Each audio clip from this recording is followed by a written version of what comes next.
Veíamos lo de la figura acá, volvemos a este tema de percepción. ¿Qué ven los dos? Uno ve 4, el otro ve 3. Los dos están exactamente en lo cierto. Cada uno lo está viendo desde su propio punto de vista y es cierto, ¿cierto? Entonces, poder determinar o poder ver que los demás piensan distinto a nosotros nos va a ayudar a manejar nuestras emociones y, sobre todo, nuestros sentimientos. ¿Cómo reaccionamos nosotros y por qué reaccionamos ante la vida? ¿Cómo reaccionaron ustedes ante esta imagen? Como que no cuadra algo, ¿cierto?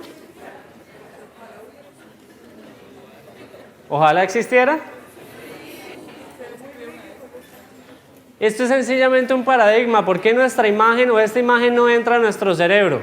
Sencillamente porque ya tenemos un paradigma construido. ¿Cuál es el paradigma? El paradigma es que una cosa es una manzana y otra cosa es una mandarina, ¿cierto? Entonces cuando vemos a una naranja, vea, era para ver si estaban atentos, muy bien.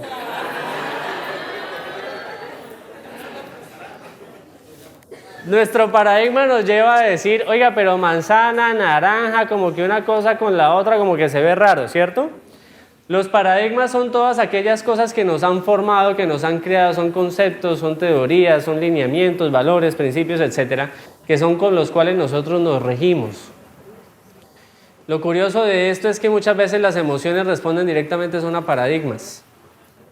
Es decir, cosas con las cuales nos creamos que ni siquiera a veces sabemos por qué son.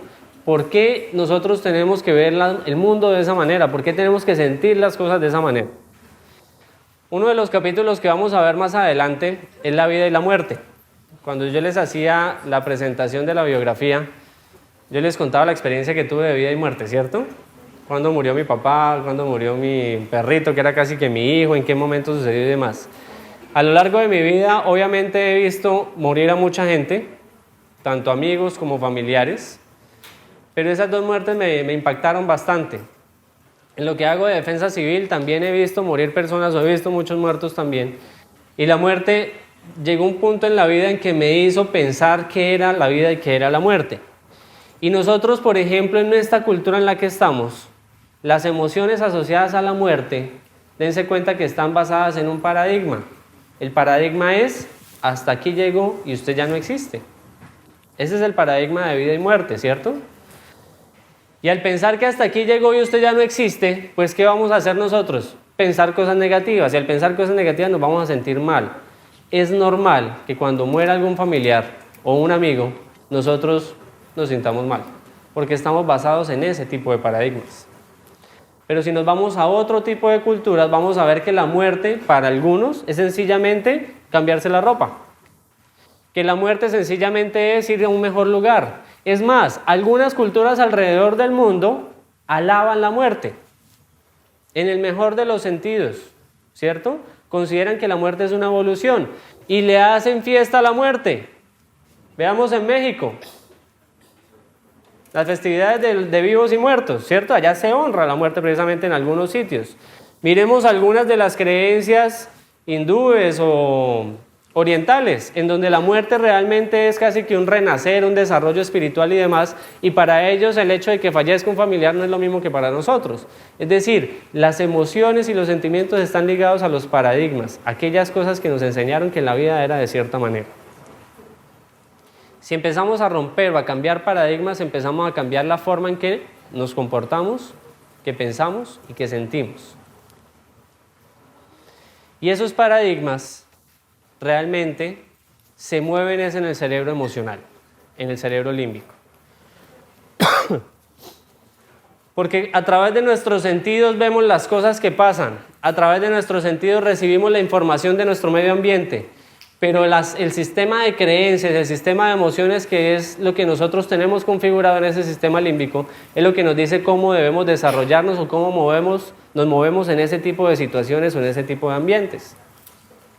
En la medida en que veamos con otro punto de vista las cosas, con un nuevo paradigma, inmediatamente empezamos a resolver todos aquellos conflictos emocionales que de pronto se hayan generado desde la infancia y que muy probablemente a estas alturas ni siquiera sabemos de dónde vienen.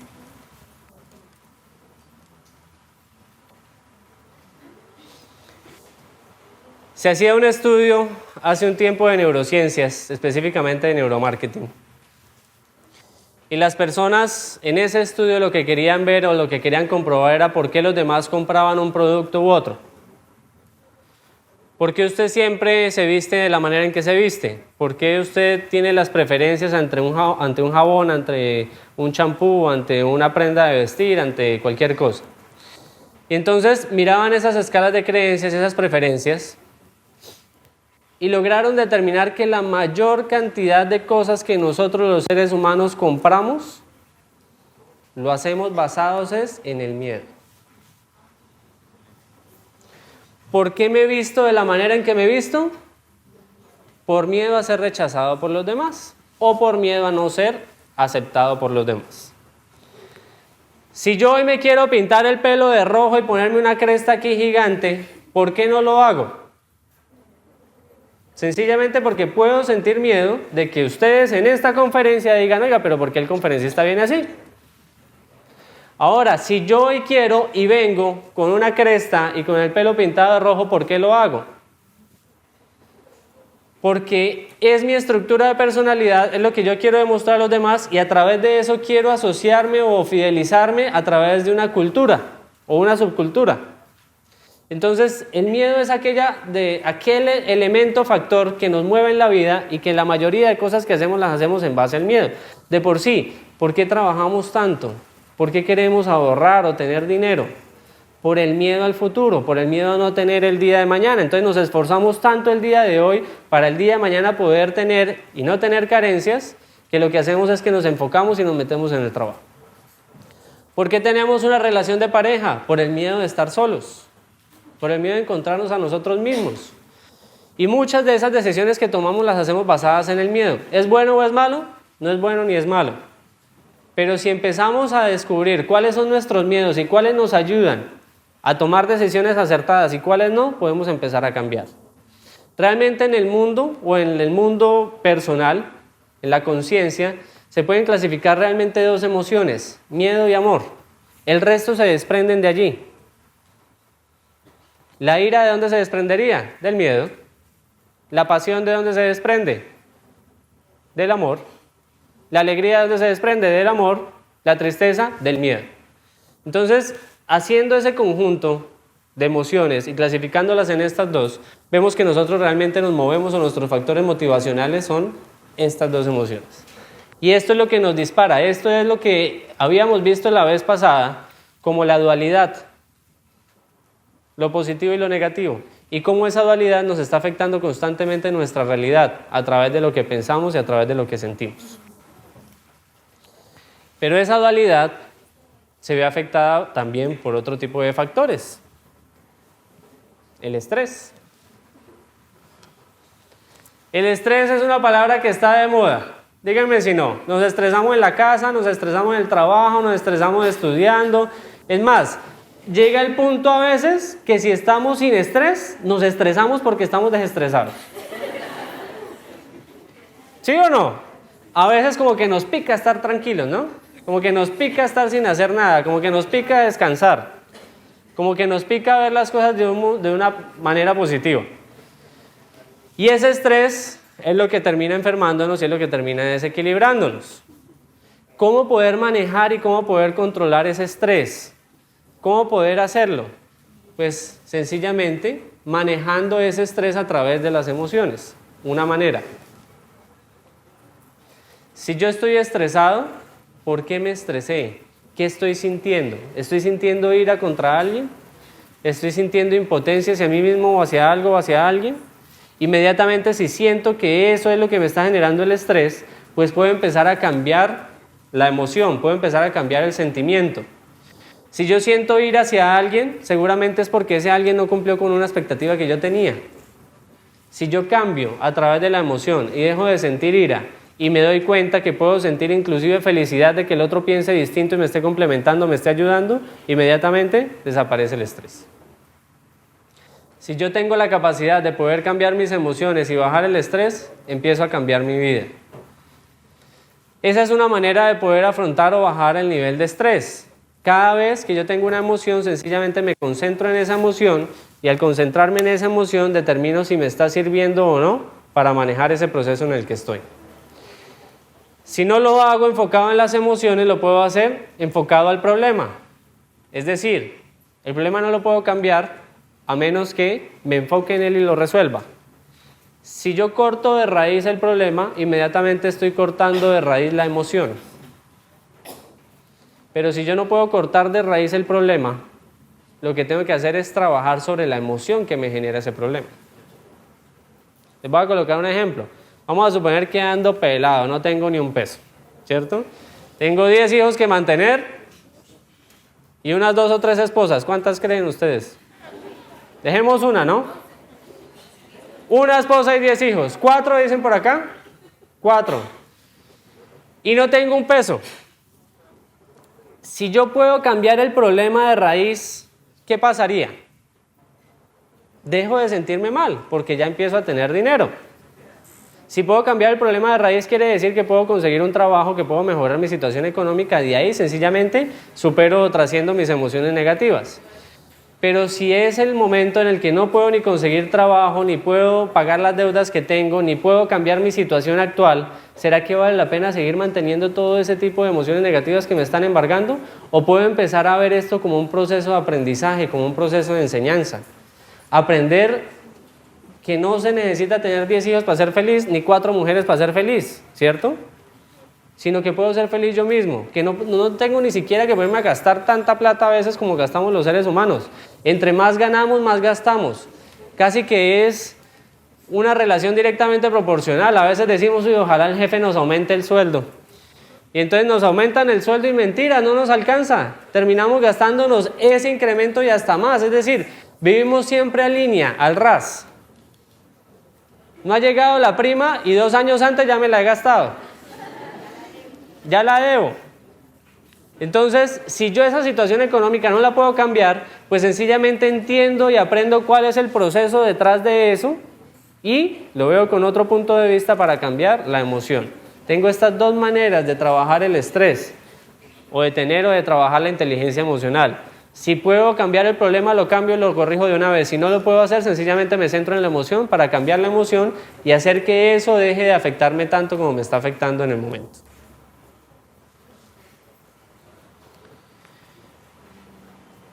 Eso va a hacer que cuando yo empiezo a trabajar las emociones, inmediatamente mi cerebro empiece a regular las ondas, dejo de consumir tanta energía, dejo de tener estrés e inmediatamente se resuelven casi todos mis problemas. ¿Qué hacer entonces para poder bajar esos niveles de frecuencia?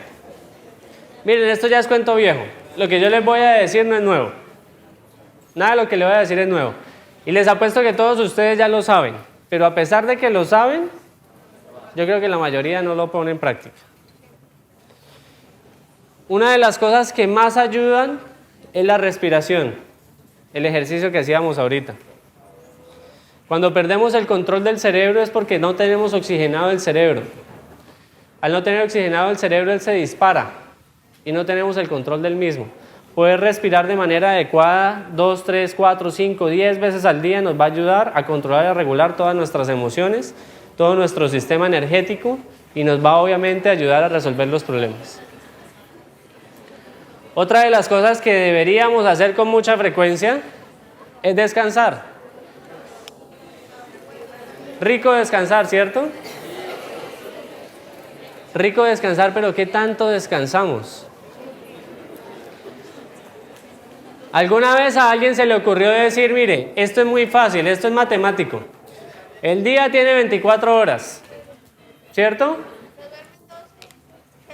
¿Se duermen 12? ¿Usted puede dormir 12? Bendita sea si duerme 12 horas.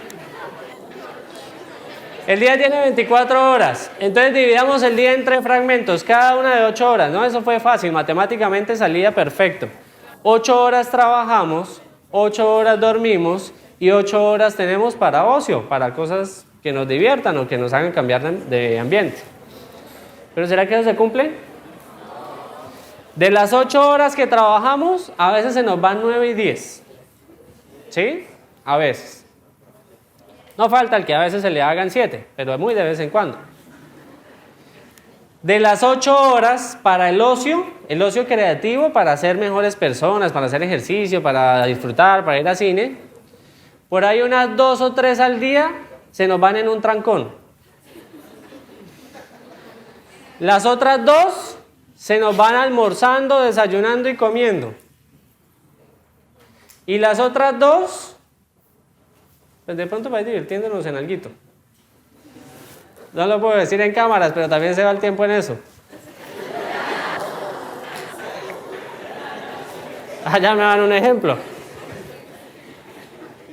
Y de las 8 horas que supuestamente nosotros deberíamos descansar, como el ocio creativo lo gastamos en otras cosas, ¿cierto? En estar en un trancón, en el ajetreo de movernos de aquí para allá, de hacer una cosa y la otra, terminamos utilizando las horas de descanso para la familia, para nosotros mismos o para estudiar, ¿cierto? En últimas, muchas personas realmente no alcanzan ni siquiera a descansar 6 horas al día. ¿Cómo queremos nosotros ser productivos si nuestro cerebro constantemente está congestionado, lleno de información, no descansamos, no liberamos esa cantidad de información y de procesos que tenemos? ¿Por qué nos sentimos tan agotados y tan agobiados a veces? Porque a veces nos despertamos y estamos más cansados de cómo nos acostamos. ¿Estamos descansando? No. Y cuando ustedes no descansan y llegan completamente irritados, estresados porque no pudieron dormir y llegan y se encuentran con su pareja y les empieza a echar cantaleta, ¿qué hacen? Pues reacción, ¿cierto? Y están tan cansados y tan agobiados, no han podido descansar, que llegan a estudiar y el profesor le dice, ¿y usted por qué llegó tarde? ¿Y qué dicen? ¡Tum! Reacción. Y empezamos a reaccionar de manera instintiva, sencillamente porque estamos cansados y agotados. No somos productivos porque estamos cansados y agotados. Ojalá empezáramos a cambiar prioridades en nuestra vida. No quiere decir que se echen a dormir toda la vida, que así van a estar felices, tampoco, ¿no? Hay que trabajar, hay que hacer el resto de cositas, pero hay que empezar a equilibrar. Hacer ejercicio, cantidades de experimentos científicos, cantidades de pensamiento, líneas de pensamiento, personas, mejor dicho, el ejercicio no hay quien no lo recomiende. Obviamente no excederse, ¿no? Pero el ejercicio nivela cuerpo y mente y los lleva a ustedes a tener un estado de armonía, que es lo que me permite manejar mis emociones y sentimientos. ¿Cuántos hacemos ejercicio? Levanten la mano los que son disciplinados y hacen ejercicio, a ver. Vea, poquitos. Díganme si después de hacer ejercicio, o los que han hecho así una vez ejercicio, no se sienten como con más energía, como con más ganas, como con más vitalidad, como con... ¿Cierto? Y después de haber hecho ejercicio, le dicen a usted cualquier cosa y usted está como tan feliz y tan contento que hasta no le para bolas a lo que le dicen. Y aún así, habiendo vivido toda la experiencia de hacer ejercicio como algo agradable, ¿cuántos lo hacemos? Nos toca cambiar esas redes neuronales. ¿Por qué? Volvemos a lo mismo. Porque hacer ejercicio implica levantarme 1 hora más temprano. Y si ya me levanto a las 6 de la mañana o a las 5, no me va a querer levantar a las 4. Y hacer ejercicio implica de pronto llegar después del trabajo, después de lo que hacemos en el día, hacerlo. Y a veces llegamos tan cansados que hasta nos da pereza. Pero en la medida en que lo vayamos haciendo regularmente, vamos a generar una red neuronal que nos va a pedir cada vez más que hagamos ejercicio.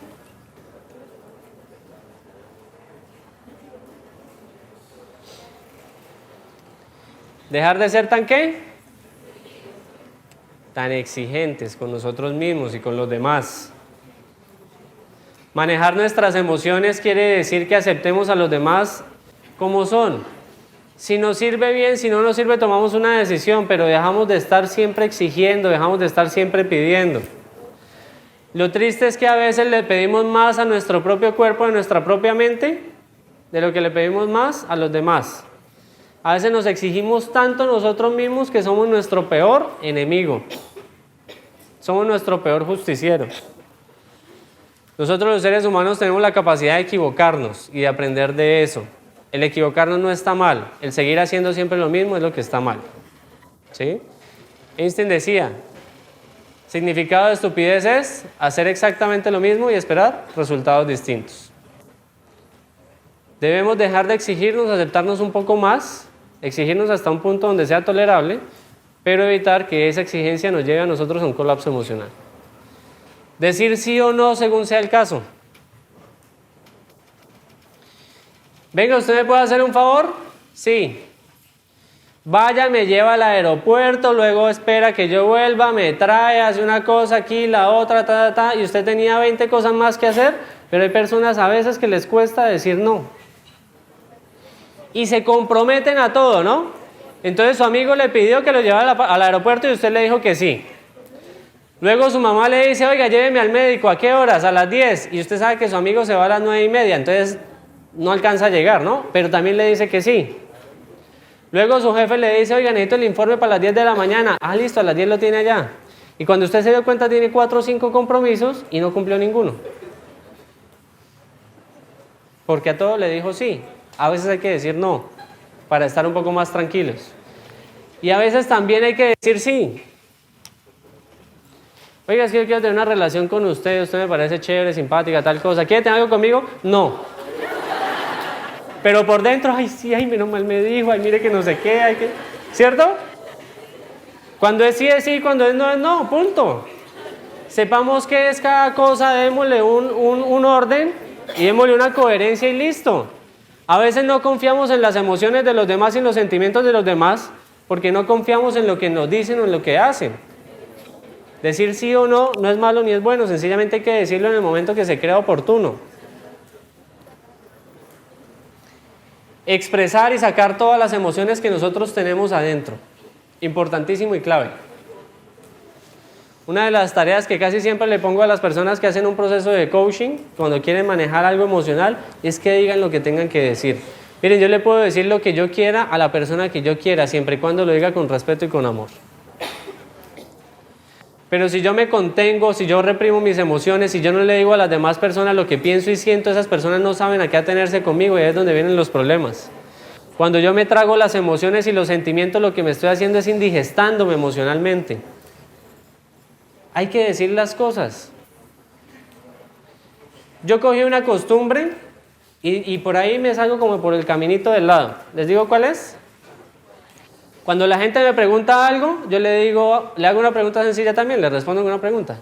¿Usted quiere que le diga la verdad o quiere que le diga mentiras? Y listo. Si me dicen la verdad, ya saben y están predispuestos a que lo que les voy a decir es lo que pienso y punto. Y si les digo, o si me dicen mentiras que nadie lo dice, pues ahí sí ya le echo carreta. Pero siempre es bueno hablar con la verdad y siempre es bueno decir las cosas que se tienen.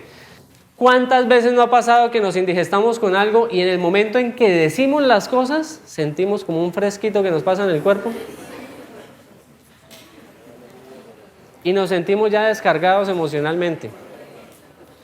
Todo lo podemos decir, el problema no es lo que decimos, el problema es cómo lo decimos. ¿Vale?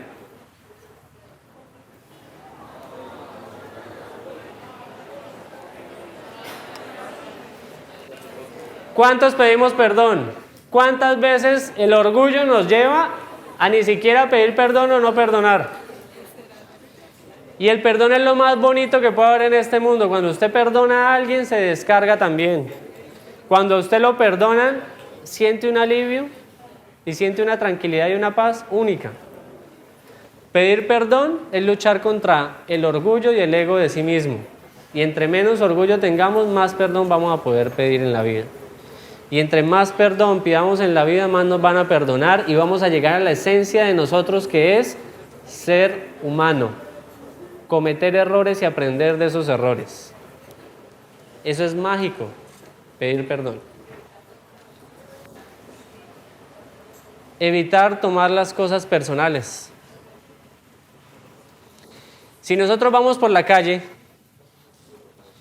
y vemos un amigo del colegio desde hace rato venir por la misma acera y vamos a saludar a ese amigo, cuando nos damos cuenta ni nos mira y pasa por el lado, que queda uno así como, y todo el mundo lo ve, y este bobo a quién iba a abrazar, ¿sí? Tenemos dos opciones: o nos lo tomamos personal y decimos, pero mire, claro, Tanto que yo pensaba en él, tanto que yo quería tal cosa, tanto que compartí, y este viene y se me atraviesa en la calle y ni me saluda, mire que no sé qué, y nos envenenamos y empezamos a intoxicarnos y ya hasta ahí cambió la percepción hacia él. O sencillamente podemos pensar, oiga, ¿será que iba distraído? Oiga, ¿será que tenía un problema? Uy, ¿qué tal que tuviera un problema y yo no lo ayudé, yo no le dije nada y yo seguí derecho? ¿Ah? ¿Cuántas veces no nos tomamos las cosas personal? No me quiso hablar, es que es porque soy yo, es que porque mire, es que porque me trata así, es que porque me dijo esto. Sencillamente las cosas no son personales. Cuando nosotros estamos hablando de otra persona, lo estamos hablando de nosotros mismos, porque actuamos en modo espejo. Lo que yo veo en los demás es lo que yo mismo tengo adentro. Evitar tomar las cosas personales. Siempre tengan eso muy en cuenta. Continuando con el tema, estábamos hablando de la inteligencia emocional, ¿cierto?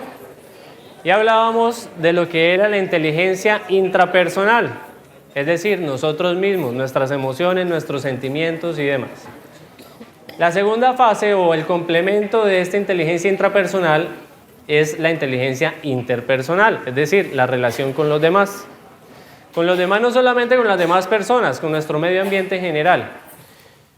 Pero vamos a hacer ahorita un ejercicio en donde vamos a ver cómo nos estamos relacionando en la comunicación con las demás personas.